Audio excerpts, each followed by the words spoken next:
Um, so, as someone who has done a lot of different in-person organizing myself, starting at the student level and then working with political campaigns and with a number of progressive nonprofits, there are a few key takeaways that I have learned about approaching complete strangers to talk about something that you are passionate about.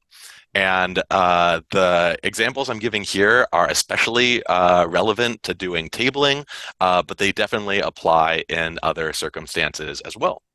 My main piece of advice that whether it's political campaign or nonprofit that I've worked with, that was out talking to folks about stuff we're working on to fix the world, is a really basic one, which is just smile and wave. I know from when I was doing tabling on campus back at USC that people are sort of see you at a table, they're wondering, what is it that you're doing there? And that's a great thing because if they're wondering what you're doing there, that means that they are already open to the idea that this might be something they would want to be involved in. But people want to be involved in groups that are welcoming. And the best way you can show that you're welcoming is by smile and waving at them. If you see them already looking at you, go ahead and smile and wave. And if people sort of look away, if they're obviously ignoring you, not a problem. You just saved yourself the effort of trying to talk to someone that's probably not going to be interested. But on the other hand, if after smiling and waving they come over, guess what? You know for 100% certainty that this is someone who is not only open to the idea of potentially joining this organization, they are interested enough to come over and have a conversation with you. Which really means that at this point, you have permission to introduce yourself and also introduce them to the Secular Student Alliance, because it is quite likely that given the number of secular students out there, but how we, sadly don't have a chapter yet in every university around the United States, they may not even know about the Secular Student Alliance yet. So this is your moment to not only introduce yourself, but introduce them to an organization that may have a big impact in their lives, and together we can all achieve some great stuff together. The last comment that I would add about this is that context really does matter. And so when you're in a setting when there are just lots of people, and let's say it's, for instance, a fair type setting, there's a lot of organizations, you can definitely be a little bit more friendly and even sort of call out to people, hey, come on over, check us out. Because in that sort of setting where everybody who is going to an organizational fair, they are literally there to join organizations. That is the only point of being at a organizational fair. So the context does matter, and that means that in that setting, it's probably going to be a lot more socially acceptable to even just sort of call out to people and say, "Hey, we're having a chat about why secularism is important on campus. You want to come chat with us?" While if, let's say, you're doing tabling and it's not part of a fair, you just decided, this is a good time for recruitment, you're doing it on campus and, let's say the quad or a boulevard, that context is going to be a little bit different. People are heading to class and stuff. So just be aware of the context, and that way you'll have a better sense of what is the appropriate way to try to interact with people in that setting. And my recommendation is just always, as I said at the beginning, smile, wave, be friendly. And then if people ever say anything like, hey, I was just curious, but I don't have time, something like that, or, I'm secular, but I'm not really interested in joining anything. No problem. You can always tell them, hey, the reason I'm out here tabling is just to spread the word. We would love to have you join a meeting. Leave something, put it in their hand, because you never know who might change their mind a week from now, a month from now, etc. So that is my opening on introductions. The next most important thing that I have learned about all sorts of in-person organizing that I have done is what's called active listening. And active listening involves a couple key principles. The main principle is demonstrating to folks that you're listening to what they're saying. And I know this is going to sound a little bit obvious, but it's the really important part of this. What it means is taking information that people tell to you and repeating that information back to them in a slightly different form. And that is the first step of active listening, because by taking the information they've given you and sort of repackaging it back and then your reply to them, it just demonstrates the simple fact that you listened and that you took in the information that they told you. And it's human nature that when people know that they're being listened to and their opinions are being considered, they immediately value that interaction far more than if you're just sort of talking a speech at them. Uh, there are times and places when giving a speech is great, but recruitment is a two-way street. It really is best in that format, not as you speechifying at people. So doing active listening is the number one way to demonstrate that you're not just there to get on a platform and give a speech. You're there to have a conversation with people, to connect about the issues that we're all passionate about, and then figure out ways that together we can take that passion and build towards something bigger. The next step that I learned about active listening, which might also seem a little bit counterintuitive, is don't be afraid to talk about yourself. I will say this, that when I have done a lot of political organizing, um, people would tell me that the reason that they decided to get involved in a campaign or vote for a candidate is the moment when I told them why I cared about that candidate and why I cared about the issues that that candidate was advocating for.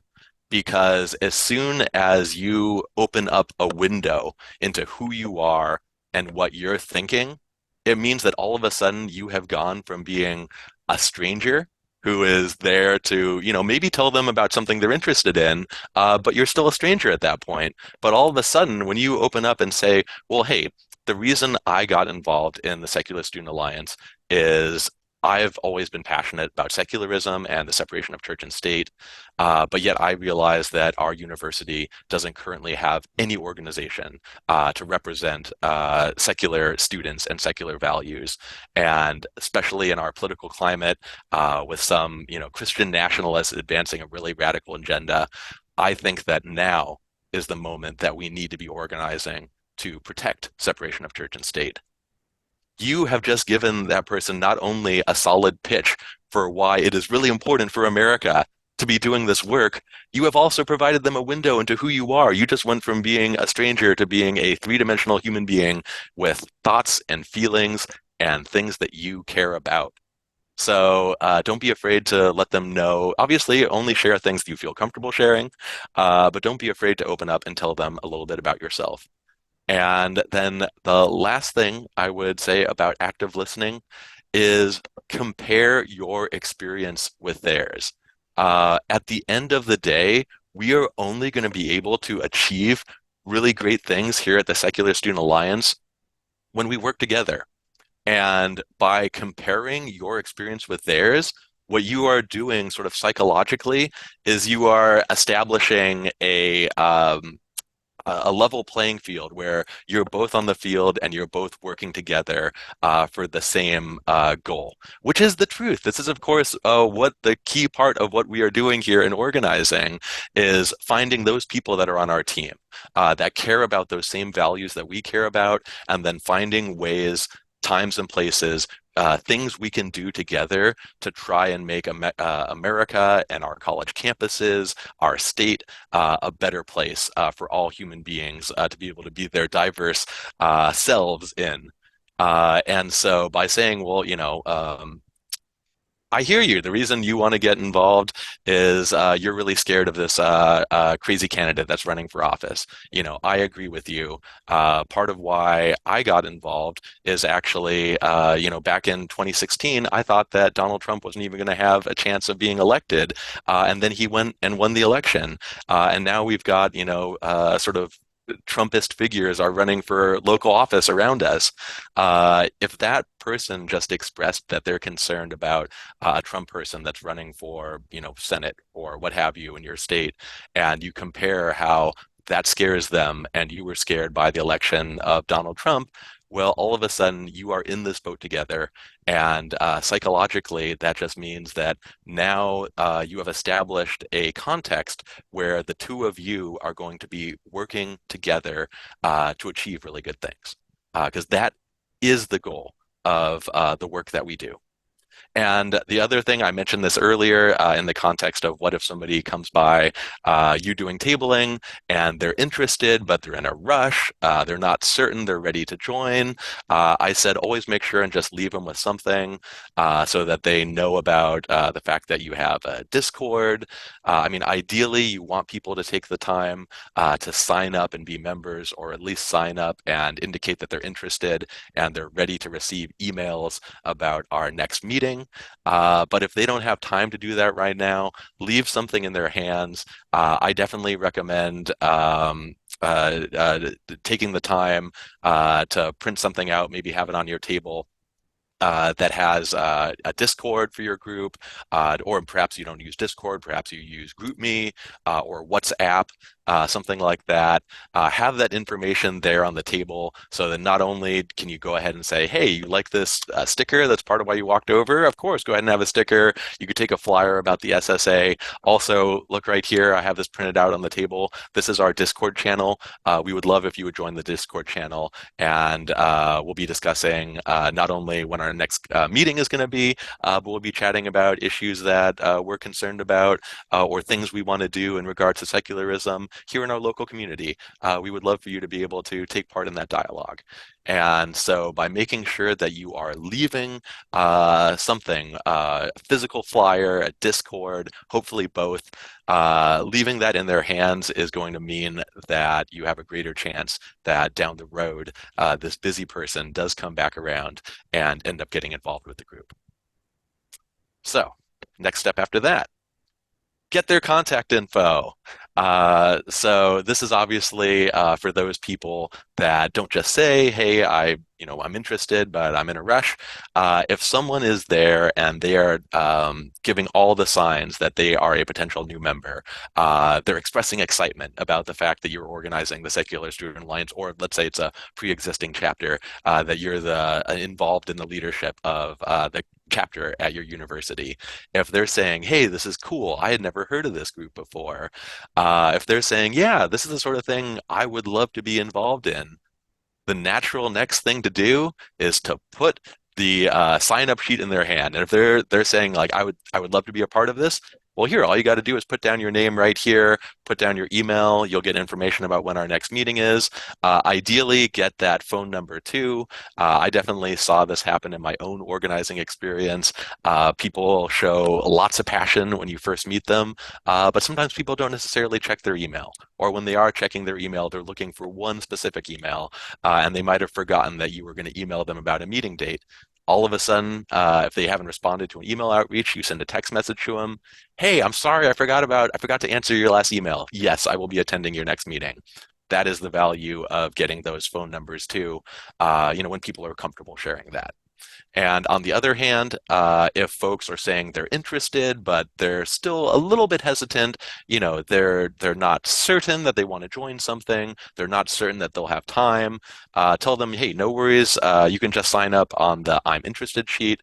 Of course, both I'm interested and new member sign up sheets are stuff that we include when we send out tabling supplies. If you do need new tabling supplies, make sure and order those. I do have the link for tabling supplies later on in this presentation. So a few slides later, you can get a chance to snap the photo or just email me if you need the link to be able to order more tabling supplies. So you have these sheets that you can put in people's hands who are coming over, acting interested in being a new member of the Secular Student Alliance. And then lastly, when you get people's contact information, don't forget to follow up with them. Of course, getting them to join a Discord, GroupMe, or a WhatsApp, something like that, is an additional layer to make sure that they are followed up with. But just in case, let's say someone signs up, but they don't end up joining your Discord, just make sure that you're not only messaging in a group messaging platform saying, hey, we're having our first meeting, our second meeting, etc., on such and such date. Also, make sure that anybody whose information you have, but who's not on the group messaging platform, make sure and send them an email. And if they haven't answered a couple emails, go ahead and send them a text message if you have that number for them. Doing that is going to make sure that some of those folks folks that are interested but can't make it to the first meeting or the second meeting may end up showing up for the third meeting. And depending on what happens at the third meeting, they may end up coming up to you afterwards and saying, I'm so glad you reminded me via text message to come to the third meeting because I really loved attending this meeting and I'm looking for ways I could get even more involved. Because of course, getting folks more involved is the ultimate goal.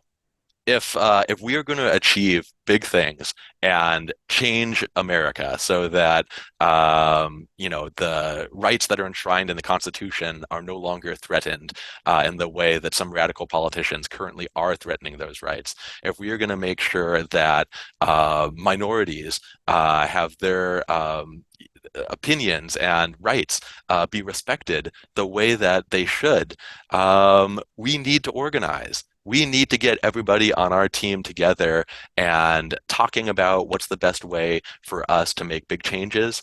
And that's not going to happen if you don't have a plan for what comes next. So the most obvious way, invite them to come to the next meeting. Of course, coordinating meeting details isn't always the easiest thing in the world, which is why when you meet someone, it's always good to invite them to join your Discord, GroupMe, WhatsApp. In fact, I always recommend have them do it right then and there. Sometimes when I've been out doing in-person organizing, I'll give people, a group messaging platform, and people will say, "Yeah, I'm going to take a photo of that. I'll write it down. I'm going to join later on tonight." I definitely just got in the habit of saying, "Why do it tonight? Do it right now. It takes literally 20 seconds. Go ahead and join the group." And if people are acting interested in the Secular Student Alliance, in secular organizing, the vast majority of people are just going to go ahead and do it right then. It's sort of a psychological thing that they know that they wouldn't have had that conversation and been standing at your table for that long if they didn't care about these things. And so if you say, "Hey, please join this group messaging platform," and they don't actually do it, people recognize that there's actually a level of hypocrisy there. And people don't want to be hypocrites. People know that, these values are important. And if the worst thing in the world is that this person ends up joining a group messaging platform and they sort of hang out there for a little bit, they don't end up engaging, and then maybe they leave the platform later, not the worst thing in the world. That might occasionally happen, but I've definitely seen it happen in a lot more instances that people that might not have joined that platform later, if you had let them wait until that evening when they got back to their home to join the platform, then life happens. Emergencies happen, schoolwork can surprise you, friends come over out of nowhere, and your plan for the evening is totally changed. By the time you wake up the next day, you might not remember that meeting you had with a student organizer earlier in the day. So it doesn't make these potential new recruits bad people if they actually genuinely planned on joining your group messaging platform later, but then something comes up and they don't get a chance to do it. So preempt that from happening. Beat life, which is undoubtedly going to throw some curveballs their way and surprise them by just saying, "Go ahead and join the platform right now. You're having a chat with me. It'll take less time than, the chat we've had so far." And then lastly, in terms of creating a plan for what comes next, regularity is the name of the game. Of course, especially in the early stages of starting out a group, that may not be possible, especially if, let's say, you haven't reached RSO status yet, if people's schedules for the early members don't always line up on one particular day.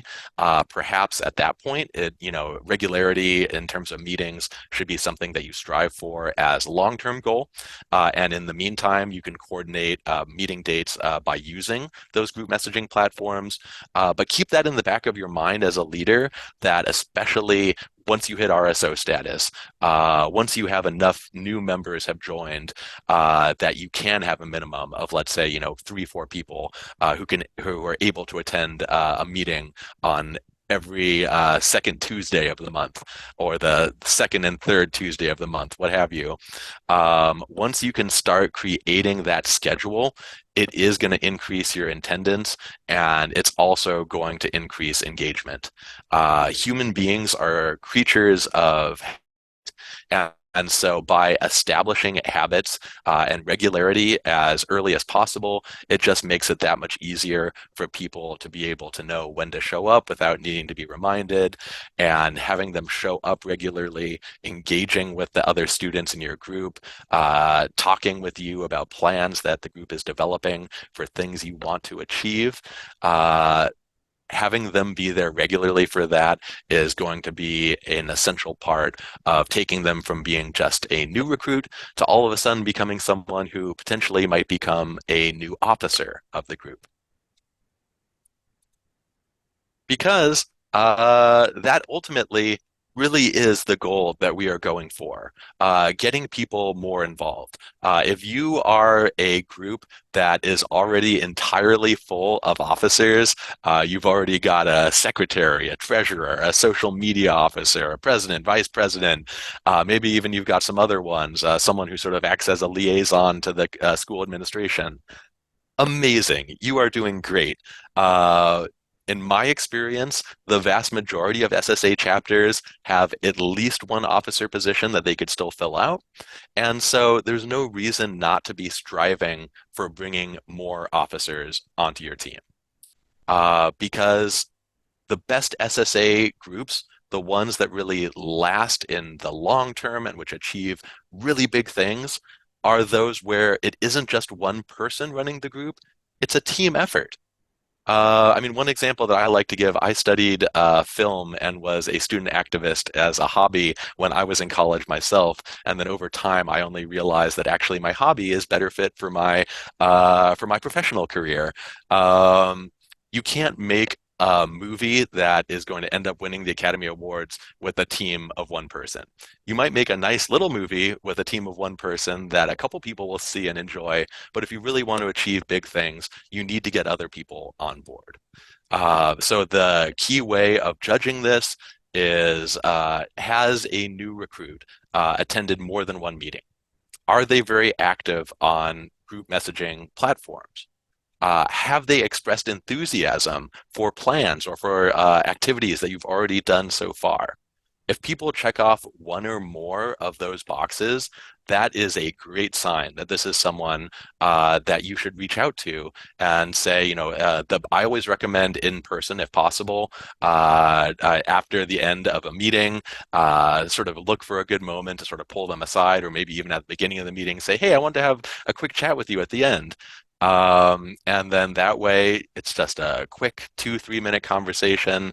Say, hey, I'm really excited for the way you got involved earlier this semester and you've been attending meetings. You're given great ideas at these meetings. I think you would be a great fit for being an officer in the group and maybe taking on some more responsibility. What do you think about that? If people say, well, I do love the group, but I don't have the time. I just don't think I'm a great fit for a leader. You definitely, people don't have to be officers. People can be members of the organization. We need as many members as possible, including those folks that aren't necessarily great leaders, but there's no harm in asking. And in fact, I would say reaching out and asking them, you're already indicating a level of trust with this person, or else you wouldn't be asking them this. And in my experience, trust given is trust received. That is, when I've shown that I trust various people in my life, I notice that the vast majority of those people begin to trust me a little bit more, because trust, like a lot of things in life, is a two-way street. So even if these folks end up saying no, I would say that is still a really great use of your time as an SSA leader, because by asking these people to get more involved, you're not only showing that this is a group organization which needs a lot of people's input to be able to achieve the big things that we want this student organization to be able to achieve. It also means that you're being a great leader who's not just thinking about this in a sort of uh, selfish sort of unilateral way that I am the heart of the group. I need to make all of the decisions. What you're indicating by trying to bring other people on board is this is a group. I care about your opinions. The group needs to be responsive to what all of the members feel like we should be doing, and that's why I'm inviting you to come on board and take responsibility and help us run this group so we can achieve as much together as possible. Overall, my takeaway, I know I've said this a couple of times before because this is the most important part of it. Recruitment is interactive. Listening to your members is going to be a really key part of determining what are the best actions for your group to be taking in the future. So that is in fact something that I recommend that folks should do at every meeting. If this isn't part of your routine already, depending on your group, it might make more sense to do it at the beginning or the end of the meeting. That doesn't make a huge difference. I just always recommend having a moment where open up the floor and give people a chance to not only give their opinion on what items were talked about in that meeting, but give people a chance to suggest possible activities, to give people a window to be able to express their thoughts on just what this group needs to be. And of course, as a democratic organization, it does need to be a idea that elicits a strong response from other people. If you do happen to have one person who has a, sort of strange idea that may not actually be the best fit, the good thing about democracy is strange, unusual ideas are not likely to gather a large amount of support, which is why opening this up in a group setting means that, especially as long as you respond tactfully, let's say someone does put a sort of kooky idea out there, you could just say, "Hey, well, that's an interesting idea. What is it? Does anybody else have any thoughts on that?" Most likely, someone might jump in, have a thought, maybe some constructive criticism, or if they don't, that would be something that you could either use that as an opportunity to give your thoughts on in a constructive fashion about ways you could achieve a similar result by different means, or just say, hey, that's an interesting idea. We'll talk about with the other officers. I'd love to have a chat with you about that later. So that way, you're making sure to be very respectful of people's ideas and their feelings. But once you get a chance to do a sort of a private poll among your officers, if no one wants to speak up about that at the meeting itself, once you do a private poll among officers, see do you think this is a good idea or not, go ahead and take a moment to try and chat with that person and let them know, why you think that their somewhat kooky idea may not be the best fit, at least right now. And being constructive, always make sure to offer alternatives and say, well, here, the goal of what you were suggesting is to try to find more members. I think a better way of us, and I checked in with some of the other officers, they think that the best way we could do this is by doing X instead of Y. And once again, using that language where you're taking their ideas and making sure that they recognize that you heard their ideas, you took them seriously, that is going to be a very important process of making people feel welcomed, feel like their ideas are valued, as of course they should be, and that this is a democratic organization that takes everybody's opinion seriously.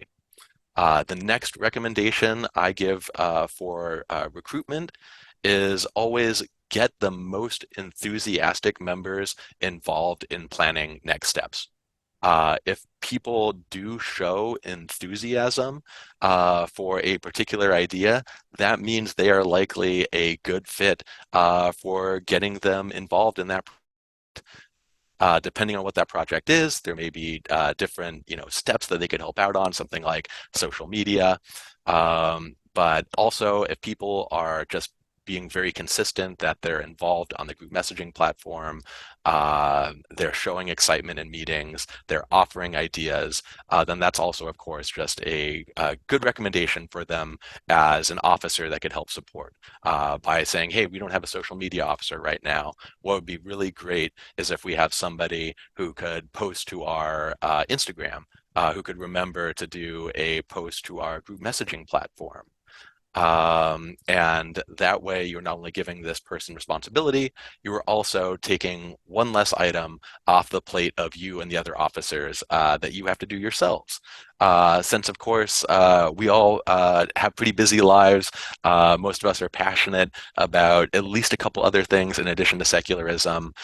Getting other people involved not only means that the group is going to work longer, going to work better in the long run, it also just means that you don't have to remember to do every little thing because it's a team, and having a team means that we're going to remember to check everything off the list together instead of depending on one single person to do everything. And as I mentioned, do have the link for tabling supplies down there at the bottom. If you're in need of tabling supplies, if you're planning on doing tabling soon, go ahead and submit an order right away, and we will include the new member sign-up sheets for those folks that are incredibly enthusiastic right off the bat, and the I'm interested sign-up sheets for folks who are interested but perhaps need a little bit more convincing before they can fully get on board with becoming an active member of your local SSA organization. And I'm really looking forward to the next part of this. Before we get started with some role plays to demonstrate how we can put these lessons into action, I just really emphasize that listening and being respectful to people, it's very hard to go wrong. If you're passionate about what you're doing and you take other people's opinions seriously. In fact, I'll just go ahead and admit when I was a student leader back in my own days, I probably made a lot of mistakes when I look back on it now, but people were forgiving because of two things. One, I was very passionate about the work we were doing in that organization. And number two, I made sure to communicate with other people. And people told me when they thought that some direction I was thinking was a good idea for the group may not have been actually a great idea. And so getting other people involved, letting them feel confident to express their concerns to me ultimately helped make me a much better leader. And it got those people involved because I listened to them and took their opinion seriously. And that meant that they were ready to get even more involved in the group. Before we do a couple role plays to sort of demonstrate what reaching out to a stranger via tabling might look like, I wanted to take a moment to ask if anybody has any thoughts or questions before we do a role play, anything they wish that I had dug into a little bit more deeply in the presentation. Would anybody like to ask anything, say anything? Anything really. Any thoughts about what I've shared so far? You can go ahead and raise your hand, go ahead and go off mute, drop a comment in the chat. Any one of those works. I have a question. Sure, go for it. Do you have any suggestions for when people maybe are coming with bad faith, trying to kind of argue with you, or like aren't actually interested but just want to give you a hard time? Any recommendations on how to handle that? Yes, got it. That is a great question. Would that be my one follow-up on that? Do you think that that would be more in the setting of someone that's coming up in bad faith while you're doing recruitment, via tabling or something like that on campus? Or do you mean some? Yes. Okay, got it. My recommendation for that is always be polite because when people do that, especially if they happen to be incredibly religious themselves and they're just, acting in bad faith to try to make you look bad, their ultimate goal is to try to have you do something, mildly embarrassing in public and end up sort of saying the wrong thing. And if the best way to avoid that is to always take the higher road.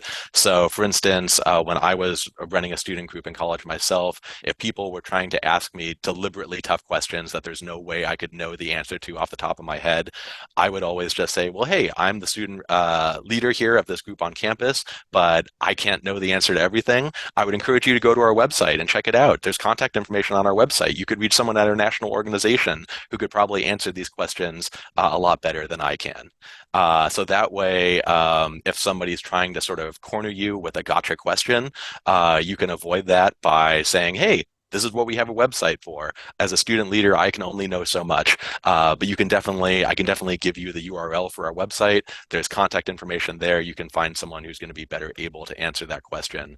That way, you're both responding, in a way that answers their question, but you're also not engaging in their bad faith effort to try to have you say something that you don't actually fully have the answer for, that that they just hope will end up making you look bad. Does that answer your question fully, or do you want any more on that? No, that was great. Thank you. Perfect. I saw while I was answering that, someone said something in the chat.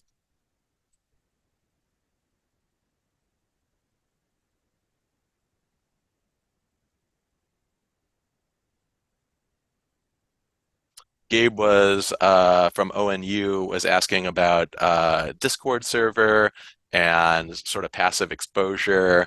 Um,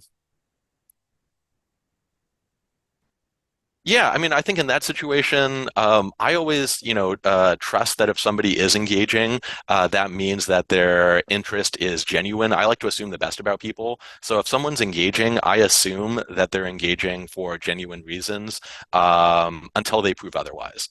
Um, if people do demonstrate that, let's say they wanted to get invited to your Discord server or GroupMe or something like that, and then they're just there posting, in sort of bad faith, so, sort of digital parallel to what we were discussing a moment ago. Um, uh, Sadly, we had a incident like that happen with our group in Eastern Tennessee somewhat recently, and someone got invited into their server and then was posting things about Jesus loves you. And the good thing about those group messaging platforms is it is quite easy to remove people. I just recommend being very judicious about it.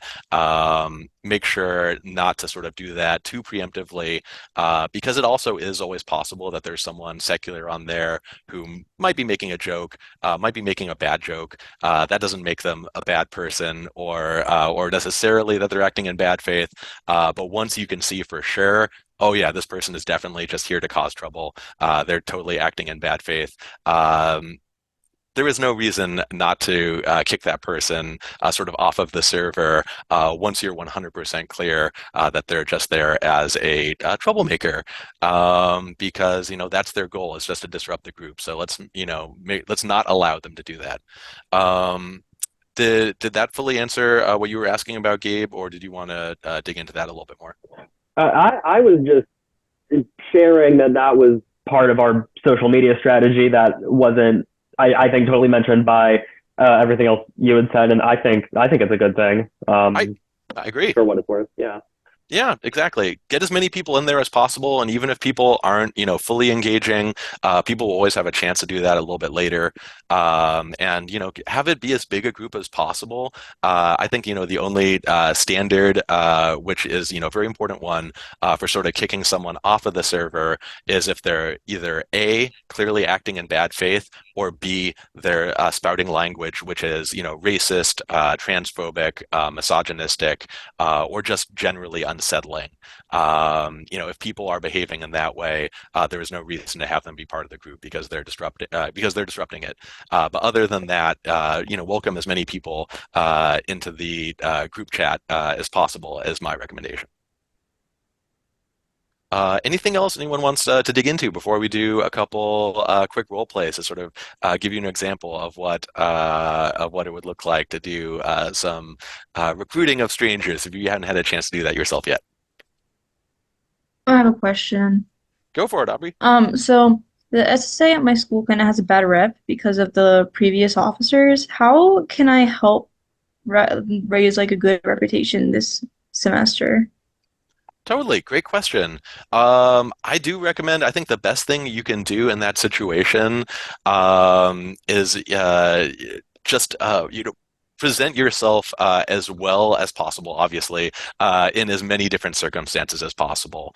Sadly, if there were, not the best representatives of the SSA there in the past, that can leave a bad taste in someone's mouth.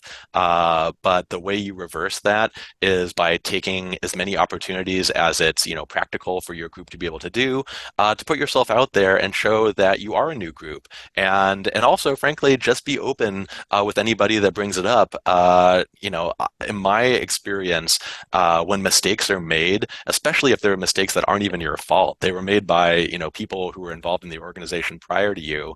There's nothing embarrassing about saying, yes, there was a certain amount of awkwardness around the previous officers who were running this group.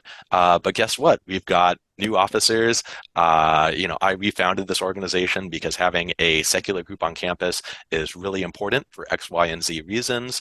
And then just let them know about all the stuff you're doing. Like, hey, the reason you're seeing me out here right now is because I want to reverse that bad impression that some of the previous officers from past years sadly left around this campus. And that's why I'm really proud of the fact that next we're going to have a meeting on such and such day, and then we're looking forward to bringing a speaker to campus later on in the semester.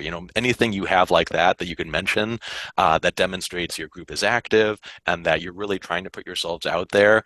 I think that honesty and accepting criticism head on, and in your particular instance of criticism that's not even your own fault, that's the fault of previous people that are no longer there, you can go ahead and say, I am very proud of the way that we are working to reverse that impression that some of the previous officers left. Does that fully answer your question, Aubrey? Yes, it does. Thank you. Of course, my pleasure. Anyone else want to ask any questions before we do a quick role play or two? All right. If anybody wants to ask a question later, feel free and speak up at the end. Feel free and drop a question in the chat. Hopefully, we'll have time to get to it.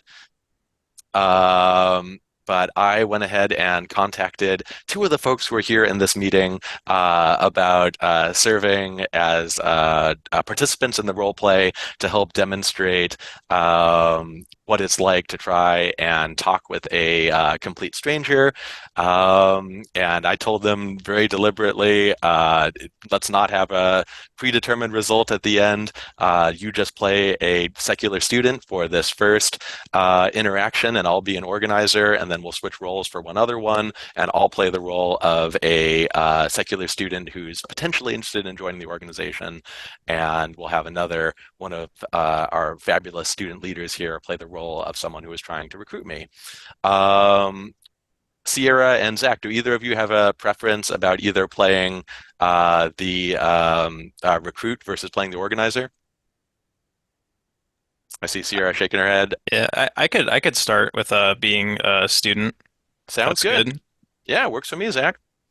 So here, let's assume that I'm doing tabling on campus. You are wandering nearby, and then we sort of make eye contact, and then I would start by doing a wave like that and having my smile, and then you walk over, and I'll begin starting now. Hey, how you doing? Hi, I'm good. Oh, glad to hear it. I saw you sort of looking over here. You taking a look at the SSA items we have here on the table. You like one of these stickers? Yeah, sure. Oh, cool. Well, hey, I'm really glad to hear that. Are you aware, because of course, my name's Chase, by the way. I'm one of the leaders of the newly forming Secular Student Alliance on campus. Are you aware of the Secular Student Alliance, by the way? I haven't heard of it. So, what do you guys do here on campus?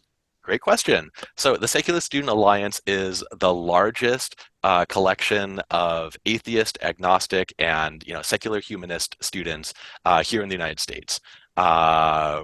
We have local chapters at universities all over the United States, and we advocate for secular students on campus to make sure that we're represented, our voices are heard, and we also sometimes engage in activism on issues that are important to us. Does that sound, by the way, like something, that you like, that you're interested in? Yeah, so I mean, I've always, thought secularism was important, but I guess I haven't thought about it that much.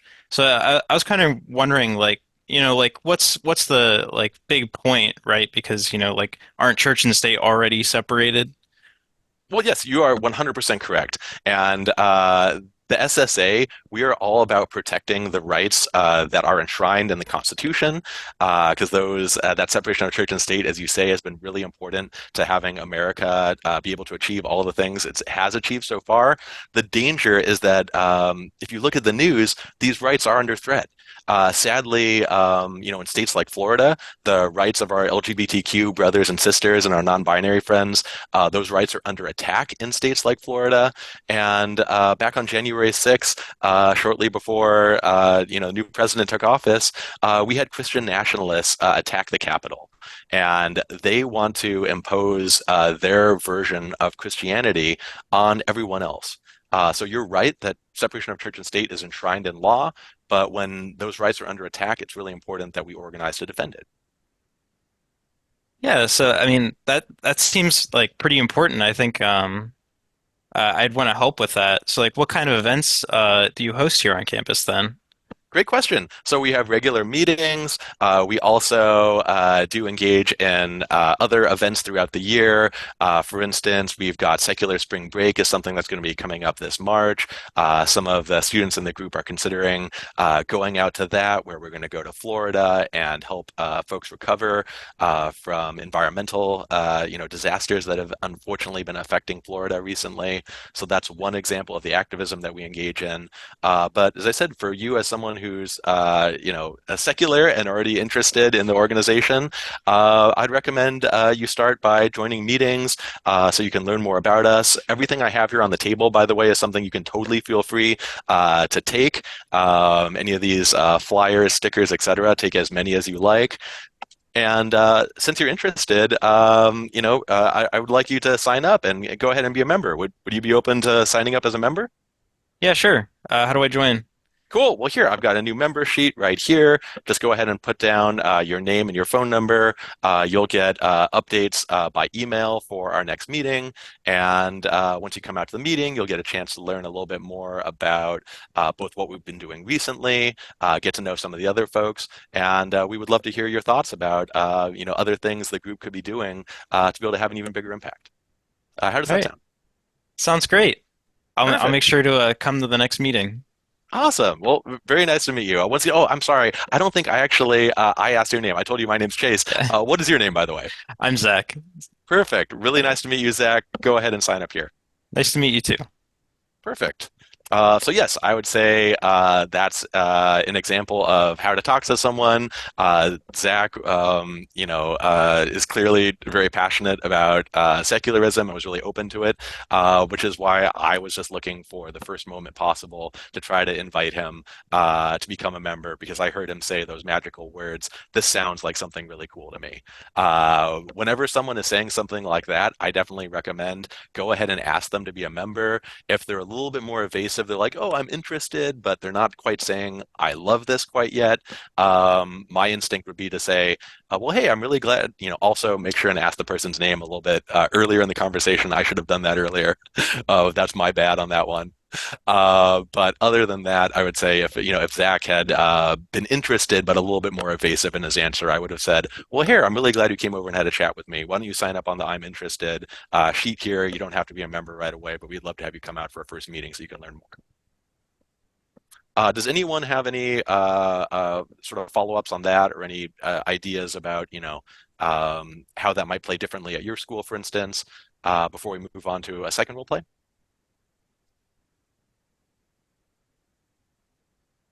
I am taking that for no. If anybody thinks of anything down the road, definitely feel free and let me know. And then I had one more role play I was going to do. For this one, I was going to play the role of the student, and I was looking forward to having student leader Sierra go ahead and play the role of the organizer in this case. So I am ready when you are, and I will pretend that I am walking along sort of getting close to you. Oh, hey. Are you interested in my club? Oh, what is your club, by the way? Well, first of all, you can have anything that's on the table. The stickers have been a real hit, and I'm kind of surprised that I have any left. There's also informational pamphlets right here that you can use. They just answer really specific questions, and they have the website on it as well if you have any more specific questions. But basically, my chapter of the Secular Student Alliance on this campus is just a space for people who are come from all different backgrounds and all different beliefs to get together and talk about their beliefs. Does that sound interesting to you? That does sound interesting to me. So you're the Secular Student Alliance here, and then I guess what do you what do you do? If I was to get involved, what would that involve? Well, first I'd have you sign up and then I would add you to my GroupMe. We have, I believe, 10 other members besides myself in that GroupMe. And I would have communication with each other to figure out when we would be able to have a meeting with at least one or two of the members. And in that meeting, we can talk about whatever you like. It can be any sort of grievance you have, any sort of discrimination you've experienced. It can be just questions about another religion, or you can open up about other stuff. It's just a completely safe space for you to talk about whatever you want with people who share the similar beliefs. Wow, that does sound really cool. I love that. I didn't know that this group even existed. How do I join the first meeting?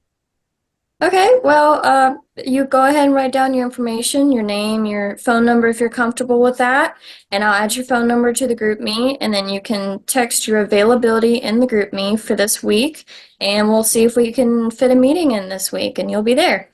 That sounds great. All right, I will do that. Awesome, thank you. Boom. What's your name, by the way? I think I forgot to ask. No worries. My name's Chase, by the way. Nice to meet you, Chase. Thank you. Nice to meet you too.